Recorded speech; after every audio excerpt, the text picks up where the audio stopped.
오늘도 우리 하나님 아버지와 주 예수께서 주시는 은혜와 평강이 여러분의 삶에 가득하시기를 간절히 기원드립니다. 우리가 믿는 기독교는 변화의 종교입니다. 왜냐하면 복음의 능력은 우리에게 구원을 가져다 주기 때문입니다. 이 구원은 단순히 미래에 우리가 저 세상에서 가는 천국만을 이야기하는 것이 아니고 우리가 이 세상 지금 여기에서 이미 우리의 존재의 변화를 경험하는 바로 그 능력을 가지고 있기 때문입니다.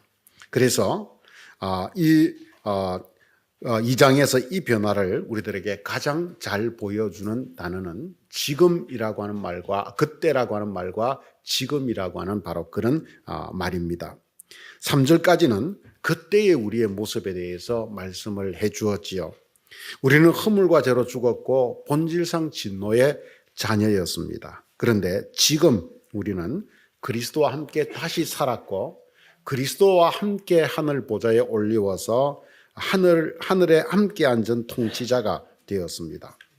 바울은 바로 이 진리를 깨달았기에 그에게는 그때와 지금이라고 하는 이 구분이 그의 신앙의 삶 속에서는 너무나 명확하였습니다. 그래서 그에게는 은혜는 크고 이 두 구분 속에서 발견하는 은혜는 크고 구원의 확신은 나날이 깊어지는 그러한 삶을 살았습니다. 우리는 지난 시간 로마서의 고백과 골로새서의 고백 그리고 오늘 우리가 보는 이 에베소서의 고백의 깊이를 변천사를 통해서 바울의 성장하는 신앙인의 모습, 은혜와 확신이 함께 자라가는 신앙인의 그 모습을 우리는 함께 발견하였습니다. 어떻습니까? 여러분은 지난 한 주간 살아오면서 성장하는 신앙인의 모습으로 살아오셨는지요? 우리의 믿음은 믿기 이전의 그때와 그리고 믿고 난 이후의 지금이 그 선이 분명하고 그것이 확실히 달라진 삶을 우리는 살아야 됩니다. 하지만 우리의 신앙이 어느 날 타성해져서 이 두 선을 잃어버린 신앙이 되면 우리의 믿음은 더 이상 깊어지지 않고 우리는 은혜를 잃어버리게 되고 감사를 잃어버리게 됩니다. 그래서 마침내 우리는 습관화된 종교인, 생명력을 잃어버린 화석화된 종교인이 되기 십상입니다. 그래서 바울은 이 선을 구분하여서 우리들에게 분명하게 3절까지는 그때의 우리의 절망적인 모습을 분명하고 명확하게 보여주고 있고 그리고 4절에서 6절에서는 지금 우리의 믿음 생활 속에서 일어난 그 놀라운 상상할 수 없는 그 역사를 우리들에게 보여주고 있습니다. 이어서 7절은 그래서 이 놀라운 은혜가 우리에게 어떻게 주어졌는가, 그 이유가 무엇인가, 목적이 무엇인가를 우리들에게 보여주고 있습니다. 7절의 말씀을 같이 한번 읽어봅시다. 이는 그리스도 예수 안에서 우리에게 자비하심으로써 그 은혜의 지극히 풍성함을 오는 여러 세대에 나타내려 하심이라. 아멘. 그때에는 죽었고 진노의 자녀였던 우리가 예수와 함께하는 지금 죽음에서 생명으로 심판에서 영광의 연합으로 우리의 지위와 존재가 바뀐 것은 오직 은혜라고 하는 이 한 단어에서부터 시작되었다. 그리고 그것을 나타내는 것이다 라고 하는 것을 우리들에게 말씀해 주고 있습니다. 우리는 여기에서 다시 한번 하나님의 자비하심과 그 은혜의 풍성함이라고 하는 것을 주목해 보게 됩니다. 하나님은 긍휼과 자비가 풍성하신 분이십니다. 그래서 하나님은 은혜의 하나님이시죠. 하나님의 자비와 긍휼은 마치 수원지에서 끊임없이 솟아나는 샘물처럼 풍성하여서 흘러 넘칩니다. 그리고 그것이 우리에게 흘러 들어오지요. 이 하나님의 은혜는 형언할 수 없는 넉넉함을 지니고 있습니다. 그래서 그 은혜의 강물을 따라서 우리가 살게 된 것입니다. 이것이 우리 인간 구원의 핵심입니다. 여러분, 그때와 지금 사이에 일어난 우리의 변화, 우리의 구원은 우리에게 어떤 공로가 있어서가 아닙니다. 우리는 여전히 절망적일 뿐입니다. 그런데 크고 풍성한 하나님의 은혜가 우리에게 베풀어졌고 우리에게 흘러왔습니다. 그런데 그 크고 풍성한 하나님의 은혜가 우리를 구원하였습니다. 그래서 우리는 은혜로 구원을 얻은 자들이 된 것입니다. 이 은혜의 구원을 가장 잘 설명하는 말씀이 그래서 8절에서 9절 말씀 속에서 이어지는 것을 우리는 보게 되지요. 8절에서 9절 말씀을 같이 한번 읽어봅시다. 너희가 그 은혜에 의하여 믿음으로 말미암아 구원을 받았으니 이것은 너희에게서 난 것이 아니요 하나님의 선물이라. 행위에서 난 것이 아니니 이는 누구든지 자랑하지 못하게 함이라. 아멘. 우리는 구원을 언급하면 무엇이 떠오릅니까? 어쩌면 우리는 구원을 언급하면 믿음이라고 하는 단어가 우리에게 가장 먼저 떠오르지요. 이것은 종교개혁자 루터가 주장했던 이신칭의, 즉 오직 믿음으로 구원을 받는다라고 하는 교리에 우리가 익숙해져 있기 때문일 것입니다.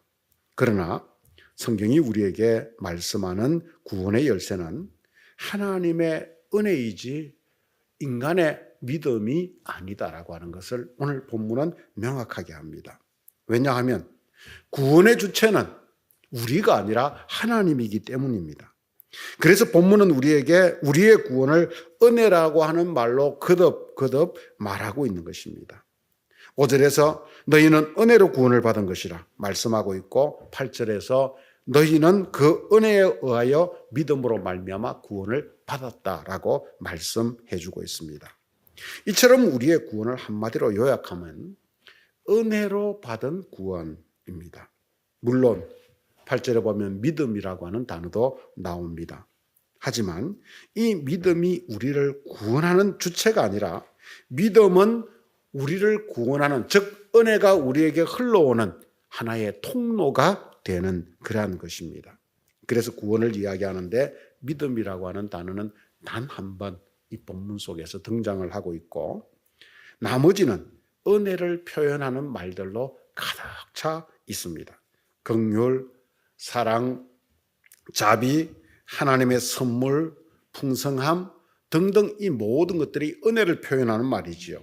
그리고 은혜라고 하는 단어가 5절과 7절과 8절에서 3번이나 거듭 반복되고 있습니다. 9절에서 우리의 구원이 행위에서 난 것이 아니다라고 하는 이 말씀도 반대로 뒤집어 보면 우리의 구원은 오직 은혜로 주어진 것이다라고 하는 것을 강조하는 말입니다. 이처럼 우리의 구원의 수단과 도구는 오직 은혜이고 믿음은 그 은혜가 제공되는 통로입니다. 우리는 이것을 명확하게 구분할 수 있어야 됩니다. 그러므로 신자는 오직 하나님의 은혜를 기억하고 그 하나님의 은혜를 보는 눈을 떠야 됩니다. 이 하나님의 은혜가 우리의 삶의 열쇠, 우리의 구원의 열쇠일 뿐만 아니라 구원받은 이후에 우리의 삶의 열쇠가 된다라고 하는 이야기입니다. 은혜의 풍성함을 누려가는 삶이 바로 믿음의 삶이지요. 바울은 바로 이 은혜에 대해서 아주 깊이 눈을 떴던 사람입니다. 그는 은혜의 눈으로 하늘의 모든 신령한 복을 보았고 우리의 구원의 깊이를 그는 이해하고 그것을 우리들에게 은혜로 받은 구원을 전해주고 있습니다. 신약에서 사용된 은혜라고 하는 단어가 154번이 나오는데 그중에 무려 100번이 바울의 서신에서 등장을 하고 있습니다. 즉 3분의 2가 바울이 쓴 편지입니다. 그 편지에 등장하고 있습니다. 그만큼 바울은 이 은혜라고 하는 것을 경험했고 그 은혜 속에 살았고 그 은혜를 우리에게 전해주고 있다라고 하는 이야기입니다. 은혜, 이 카리스라고 하는 단어의 기본적 의미는 혜택, 은택이라고 하는 단어이고 이것의 성서적인 의미는 자격이 없는데도 주어지는 혜택입니다. 그리고 이 은혜의 속성을 가장 잘 설명해 주는 본문이 오늘 우리가 보고 있는 이 에베소서 2장 1절에서 10절의 말씀이라고 우리는 이야기할 수 있습니다. 우리는 성경 속에서 이 은혜의 특징을 3가지로 정리를 해볼 수 있습니다. 하나님의 은혜의 첫 번째 특징은 우리의 계산과 생각을 뛰어넘는 의외성, 그 의외성을 통해 찾아오는 놀라움입니다. 하나님의 은혜는 우리의 계산과 우리가 가진 가치 기준과 우리의 생각을 넘어서기에 우리에게는 아니 어떻게 은혜가 이렇게 주어지지? 라고 하는 의외성, 그것을 의외로 우리는 느낄 수밖에 없는 것입니다. 그래서 은혜는 의외성입니다. 인간의 죽음은 죄악의 상황, 인간이 어찌할 수 없는 그런 상황이지요. 그런데 하나님은 그런 우리를 살리셨습니다. 본질상 진노의 자녀였던 우리를 하나님의 자녀, 그리스도와 함께 왕노릇하는 통치자로 우리를 앉히셨습니다. 얼마나 놀라운 은혜입니까? 그런데 그 놀라운 일에, 그 구원에 어떤 이유나 조건, 대가도 붙지 않습니다. 이처럼 은혜의 사건은 우리의 생각과 계산으로 보면 도저히 이해가 되지 않는 의외성입니다. 우리의 상식으로 보면 우리가 어떤 그 대가도 또 그러한 일들도 한 적이 없기 때문에 그런 일이 일어날 이유가 없기 때문입니다. 아무런 대가 없이 이 세상에서 일어나는 일은 없지요. 그래서 우리는 세상 속에서 말합니다. 세상에 공짜는 없다. 그런데 은혜는 그것을 깨부시는 겁니다. 히브리적 사고에서 진노의 자식이라고 하는 말은 진노 자체라는 말입니다. 하나님의 진노의 대상 정도가 아니라 하나님의 진노에 의해서 함몰되어 있는 존재조차 없는 것이 바로 이 진노의 자식입니다. 그래서 전혀 희망조차 없는 상태를 가리키는 것이 진노의 자식이지요. 그런데 그런 진노의 자식이 갑자기 하나님의 자녀로 극적인 반전을 경험합니다. 심판의 순간에 오히려 전격적인 용서가 선포됩니다. 죽음에 오히려 생명이 탄생합니다. 그런데 이 놀라운 사건 속에 아무런 이유가 없습니다. 즉 아무런 대가가 없습니다. 그래서 은혜는 우리의 상식을 넘어서는 의외성, 놀라움으로 나타납니다. 그래서 우리는 이 은혜의 놀라움을 발견해야 되지요. 그런데 이처럼 죽음에서 생명으로 전환하는 이 은혜의 의외성은 은혜의 지극히 풍성함, 다시 말해서 은혜의 광대함 때문입니다. 그래서 은혜의 두 번째 특징은 지극히 풍성함, 즉 광대함입니다. 예수님은 1만 달란트 빚진 자가 탕감받은 그 비유를 통해서 이 하나님의 은혜가 우리에게 얼마나 광대하게 주어졌는가라고 하는 것을 비유합니다. 주인은 1만 달란트 빚진 자에게 어느 날 아무런 조건 없이 그에게 그 모든 것을 탕감하여 줍니다. 이것이 얼마나 놀라운 일이냐면 당시 한 달란트를 지금의 도량으로 계산을 해보면 금이나 은의 약 40kg 한 덩어리가 한 달란트였다라고 이야기를 합니다. 그런데 지금 우리가 보는 금 한도는 우리가 지금 금을 따지는 것은 한 돈, 두 돈으로 따지지요. 금 한 돈은 3.75g입니다. 그러니 이 한 달란트는 지금의 돈으로 따지면 266.67돈이라고 이야기합니다. 그러니 여러분, 1만 달란트라고 하는 한 달란트가 그런데 1만 달란트라고 하는 것은 도대체 얼마 정도의 가치가 있는 것일까요? 얼마나 놀라운 금액일까요? 얼마나 놀라운 수치일까요? 예수님 당시에 있었던 요세푸스라고 하는 역사가는 헤롯 대왕이 유대 땅과 그 주변을 통치하면서 1년에 거두어들인 그 나라의 세수가 900달란트 정도 되었다고 놀라움을 금치 못하며 그것을 기록하고 있습니다. 당시 한 나라의 1년 예산이 900달란트 정도였다라고 하는 이야기지요. 그런데 예수님은 한 사람이 진 빚, 즉 한 사람이 탕감받은 바로 그 빚이 1만 달란트였다라고 말씀을 하시니 스케일이 다릅니다. 이것은 그때나 지금이나 정말 천문학적인 숫자일 수밖에 없습니다. 왜 예수님이 그것을 1만 달란트라고 하는 이 우리가 상상할 수 없는 금액을 가지고 이야기를 했을까요? 예수님은 이 비유를 통해서 우리가 진 죄의 빚이 얼마나 크고 절망적이며 그래서 동시에 그것을 탕감해 준 하나님의 은혜가 얼마나 크고 광대한가라고 하는 것을 우리들에게 보여주는 겁니다. 바울은 하나님의 그 광대함을 지극히 큰 사랑, 흘러넘치는 풍성함, 플루토스라고 표현을 합니다. 이 하나님의 사랑이 우리를 사랑하신 그 큰 사랑, 즉 우리를 향해 있다라고 하는 것입니다. 바울은 로마서 5장 8절에서 이 큰 사랑을 우리들에게, 큰 사랑으로 일어난 일을 우리들에게 이렇게 말씀합니다. 우리가 아직 죄인 되었을 때에 그리스도께서 우리를 위해 죽으심으로 하나님께서 우리에게 대한 자기의 사랑을 확정하셨느니라. 이 사랑이 구약에서 예언자들이 반복하며 전했던 헤세드입니다. 실패하지 않는 사랑, 신실한 사랑, 끝없는 사랑, 그 무엇으로도 표현할 수 없는 사랑, 바로 그런 사랑이지요. 하나님의 이 풍성한 은혜, 하나님의 이 풍성한 은혜, 광대한 긍휼이 우리에게 흘러왔습니다. 그것이 흘러넘쳐서 우리에게 마침내 우리의 삶 속에 와서 우리의 삶은 진노와 심판에서 새 창조로, 죽음의 형벌에서 생명의 선물로 우리의 삶이 전환되는 것입니다. 하나님의 광대한 은혜가 바로 우리에게 미친 영향입니다. 바울은 그때와 지금을 너무나 명확하게 구분했기에 이 은혜의 놀라움과 광대함을 보았고, 이 놀라움과 광대함을 한마디로 표현하지 못해서 오늘 본문 속에는 사실 어쩌면 바울이 절절 매는, 이걸 무슨 말로 도대체 표현해야 될까라고 하는 것을 참 그 표현의 고민의 흔적들을 우리는 발견하게 됩니다. 여러분, 이처럼 우리도 바울처럼 이 은혜의 놀라움과 광대함을 더 깊이 깨닫고 발견하여서 바울과 함께 이 은혜의 노래를 할 수 있는 그런 믿음의 사람들이 되기를 바랍니다.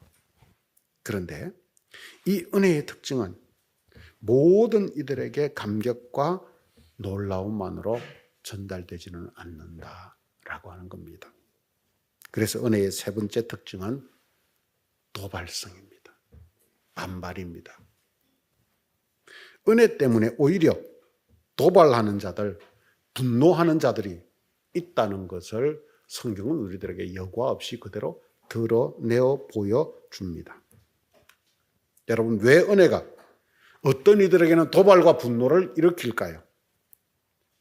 은혜는 인간이 가진 상식적인 정의의 원칙에 어긋난 그러한 사건이기 때문입니다. 그래서 은혜의 첫 번째 특징을 의외성이라고 했잖아요. 인간의 어떤 상식 속에서 이해할 수 없는 사건이라는 말입니다.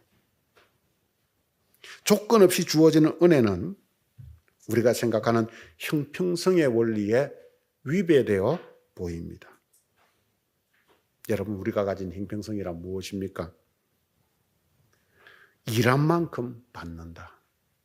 혹은 내가 잘못한 만큼 벌을 받는 것이 공평하다라고 생각하는 것이 우리의 형평성입니다. 그것이 공평하다고 생각합니다. 그래서 고대 함무라비 법전에 나온 눈에는 눈, 이에는 이라고 하는 이 법칙을 상식적이라고 사람들은 공평하다고 여깁니다. 그런데 그 기준을 사람들은 또 자기중심적으로 본다라고 하는 이야기지요. 하지만 여러분, 하나님의 은혜는 이런 상식을 뛰어넘습니다. 우리의 상식에 따르면 죄인은 형벌을 받아야 마땅한데 본문은 오히려 선물을 받는다고 말씀합니다. 우리의 상식에는 죽은 자는 아무것도 하지 못해야 되는데 그 죽은 자를 다시 살리셔서 오히려 하늘 보좌까지 앉히셨다라고 말씀합니다. 이게 은혜의 역사입니다. 그래서 은혜는 인간의 방법으로는 도저히 계산되지 않는 의외성과 놀라운 풍성함입니다. 그러나 이것이 자기가 옳다라고 여기는 사람, 나는 무언가를 했다라고 여기는 자기 의에 빠져 있는 바로 그런 사람들에게는 이 은혜의 사건은 마음에 들지 않습니다. 이 은혜의 사건에 그래서 반발하고 오히려 은혜를 주시는 하나님께 도발합니다. 왜요? 나만 그것을 받아야 되는데, 나만 자격이 있는데 왜 자격 없는 저런 사람들에게 그것을 주느냐는 것이지요. 그런데 여러분, 이것이 어떤 멀리 있는 사건이 아니라 성경 속에 있는 사건이고 오늘 우리들에게 일어나는 그런 사건입니다. 구약에서 요나는 니느웨에 가서 심판을 외쳤습니다. 하지만 그들이 회개하여 하나님이 용서하자 요나의 반응은 어떻습니까? 화를 냅니다. 하나님, 어떻게 이 사람들을 용서할 수 있단 말입니까? 라고 말합니다. 대얻습니다. 요나가 가진 고정관념은 하나님은 이스라엘의 편이시고 니느웨는 이방인이고 그들은 침략자들이고 그래서 그들은 심판으로 마땅히 망하게 해야 된다라고 하는 것이 요나가 가졌던 고정관념입니다. 그러나 하나님의 은혜는 그런 인간의 고정관념을, 요나의 고정관념을, 이스라엘 백성들의 고정관념을 여지없이 깨셨습니다. 하나님의 은혜는 범죄한 니느웨 사람들도 사랑하셨습니다. 그들조차도 용서하셨습니다. 이처럼 하나님의 은혜의 놀라움은 인간의 상식 속에서 놀라운 의외성으로 나타나기에 어리석은 인간은 도발할 수밖에 없는 것입니다. 이 도발성은 성경의 곳곳에서 우리가 얼마든지 만나게 됩니다. 예수님이 말씀하신 탕자의 비유 속에도 나타나지요. 아버지는 집을 나간 둘째 아들을 기다립니다. 때가 되어 탕자가 자기의 재산을 다 탕진하고 정말 거지꼴이 되어 돌아왔지만 아버지는 그를 끌어안고 그를 품에 안고 온 동네 사람들을 모아서 잔치를 벌입니다. 그런데 이 아버지의 놀라운 은혜의 사랑에 누가 도발합니까? 큰아들입니다. 큰아들은 아버지에게 이 은혜로 인해서 불평을 쏟아놓으며 도발합니다. 아버지, 저는 집을 지켰고 저는 집에서 일을 했고 저는 집에서 모든 것을 다 지키고 있었는데 저에게는 잔치 한 번 베풀지 않더니 어떻게 이 아이에게 모든 걸 탕진하고 온 이 아이에게 어떻게 잔치를 베풀 수 있단 말입니까? 은혜를 베풀 수 있단 말입니까? 불평을 쏟아놓고 도발합니다. 왜입니까? 자기의 상식, 도덕적 기준, 자기의의 기준에 부합하지 않았기 때문입니다. 자기의의 기준에서는 자기만 은혜를 받아야 그게 공입니다. 또 예수님이 말씀하신 포도원 품꾼의 비유도 마찬가지입니다. 포도원 주인은 아침부터 오후 늦게까지 계속해서 일꾼들을 받아들입니다. 아침 일찍부터 오후 5시까지 계속해서 일꾼들을 받아들이지요. 그런데 그들이 하루 일을 마치고 품삯을 받는데 아침에 와서 하루 종일 일한 사람이나 저녁 무렵에 와서 그냥 잠시 1시간 일한 사람이나 똑같이 한 데나리온씩을 주었습니다. 하루의 품삯입니다. 그때 누가 화를 냅니까? 아침 일찍 온 사람. 그들이 주인에게 화를 내며 불평을 쏟아놓습니다. 우리는 하루 종일 일했는데 어떻게 이 사람보다 더 받지를 못합니까? 라고 이야기합니다. 주인의 은혜 때문에 그것을 받아들이지 못하고 도발합니다. 자기 행위를 가득 채웠다라고 생각하는 사람들의 함정입니다. 이처럼 은혜는 은혜를 알지 못하거나 받아들이지 못하는 사람에게는 선물이 아니라 분노의 씨앗이 됩니다. 그래서 이것이 은혜의 양면성입니다. 사람들은 왜 이 은혜를 알지 못할까요? 은혜를 하나님의 놀라운 선물로, 대가 없는 선물로 받아들이지 못하기 때문입니다. 사람들은 왜 은혜를 선물로 받아들이지 못합니까? 자기 의에 사로잡혀 있기 때문입니다. 왜? 내가 그만큼 어떤 행위와 의를 쌓았기 때문에 나는 당연히 받습니다. 내가 이만큼 살아왔기 때문에 나는 복을 받습니다. 내가 이만큼 했기 때문에 하나님은 내게 은혜를 베푸십니다. 이게 정의입니다. 이 사람들이 생각하는. 그런데 하나님에는 전혀 다르거든요. 이런 사람들이나 아무 공로 없이 그냥 마지막 1시간을 남겨놓고 들어와서 포도원에 들어왔던 사람이나 똑같은 은혜가 주어지는 것이 하나님의 은혜의 원리입니다. 그래서 은혜는 의외성입니다. 그러니 하나님의 은혜가 이 자기의에 사로잡힌 사람들은 자신이 언제나 옳고 완벽하기 때문에 하나님의 은혜가 필요 없는 것이지요. 나는 내가 일한 대가로 받는다라고 여기기 때문입니다. 그 기준으로 보니 자기보다 더 적게 일한 사람이 똑같이 환대를 받고 은혜를 받는 모습을 보며 분노하고 도발하고 회방을 놓는 것입니다. 그런데 여러분, 이것이 사실은 우리의 현실 속에서, 아니 내 마음 속에서 일어나는 전쟁입니다. 신자가 가지는 고민, 특히나 오래된 신자가 가지는 고민, 어쩌면 내가 더 많은 일을 하고 있고 교회에서 더 많은 책임을 가지고 있다는 중직자가 가지는 고민, 모태신앙이 가지는 고민, 바로 그 고민이 이 속에 담겨 있는 것입니다. 그래서 여러분, 우리의 형편이 어떠하든지 우리가 은혜의 자리로 나아가기 위해서는 자기를 버려야 합니다. 자기 의를 버리고 자기 기준을 버리고 자기 완결 구조를 버려야 됩니다. 자기가 쌓은 공적이라고 여기는 것들은 모두 다 내려놓아야 합니다.